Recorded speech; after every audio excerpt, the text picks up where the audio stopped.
Hi, this is Victoria Alexander. I'm candidate for Congress in New York's 19th District. And today I'm going to answer the third question posed by Richard, a voter in Schoharie County, New York. And he asks, there's been a lot of vandalism carried out against statues, monuments, and memorials. Despite what one might think of some of these things, would you still nevertheless consider it a crime that should be prosecuted? Well, Richard, let's see. Again, this is another very good question. The way I see it is the problem is just not vandalism. Sure, destroying property is wrong. Press charges. Let them appear in court. Yeah. But that won't solve the problem.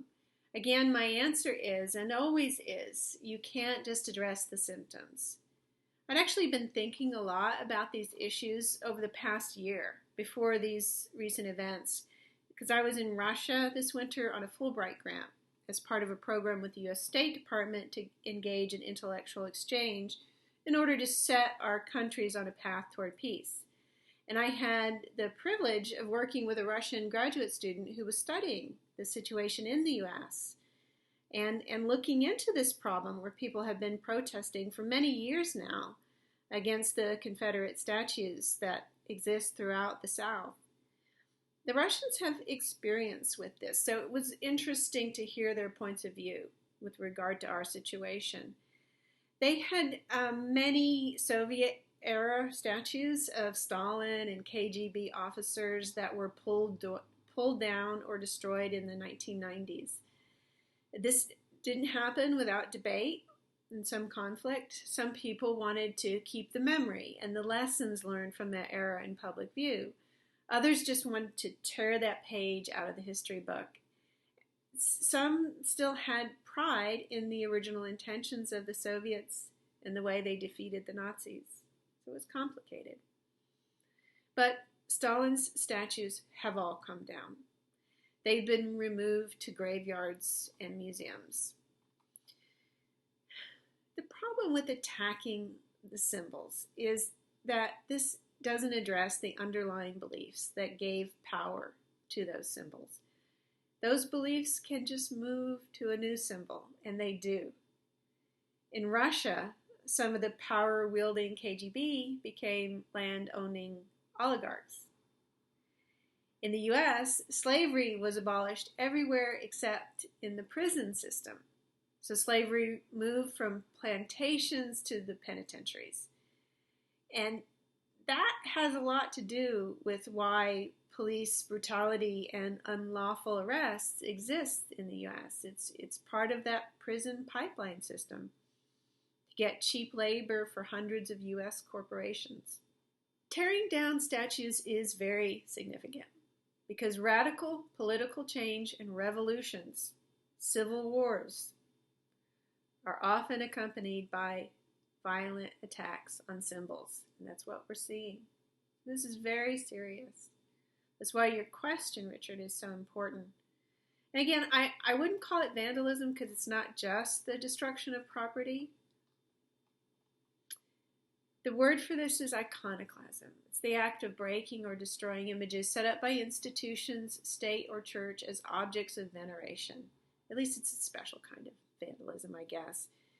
For example, early Christians damaged Greek and Roman statues of gods and goddesses. Early Protestants damaged Catholic churches and art.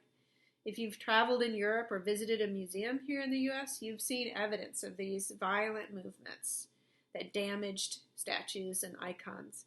And I've always felt some regret, the loss of art and history. But when I look back now from our current situation, I recognize that those iconoclasts that I disliked were rebelling against corrupt institutions that did some Jeffrey Epstein level things. Certainly Greek gods, the Greek and Roman gods and goddesses were, according to the myths, guilty of rape and kidnapping and murder. Why venerate that? Why venerate men who fought to keep slavery? But, great art and literature and religion is filled with these stories of human suffering and cruelty. You can't put it down the memory hole.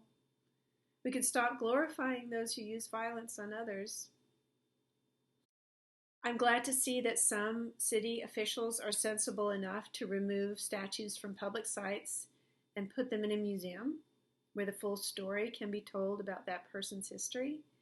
That's the right symbolic gesture. Better late than never. When the protests first started, they were peaceful, and the local police should not have been sent in to line up alongside them because the protests are about police brutality. So it was not a good symbolic gesture to have police in riot gear looking more like soldiers than police attending those protests. Symbols are very important during a crisis. We're in a very serious crisis right now. Don't take it lightly. The local police, of course, need to be on hand to stop the looting, arson, and destruction of property, but undercover police, embedded within the peaceful protests. That would have been the smart move to avoid this symbolic display of police force. It's not the right time for that. We can imagine the catharsis that the Christian, Protestant, Russian, BLM protesters felt when they tore down physical symbol of abuse. But when protesters focus their anger on physical symbols in this way, instead of organizing and reforming police departments, then the meaning of the protests gets lost. We forget why they started, and it becomes all about the destruction and the reactionary violence of the police. We need to sit down and talk about the solutions. You worry about punishing people later. We need to stop the violence. In my last video answering your second question, I focus on what I think needs to be done to address some of the underlying problems. And I want to mention one more thing. Congress has just passed a bill authorizing $750 billion for a single year of warfare spending. But just to pretend like they care about human suffering, they threw in a provision to remove the names of Confederate Civil War leaders from military bases. This is virtue signaling. It's an empty, symbolic gesture. Whether it's a George Floyd here or a George Floyd over there, their lives matter. Thank you, Richard, for your question.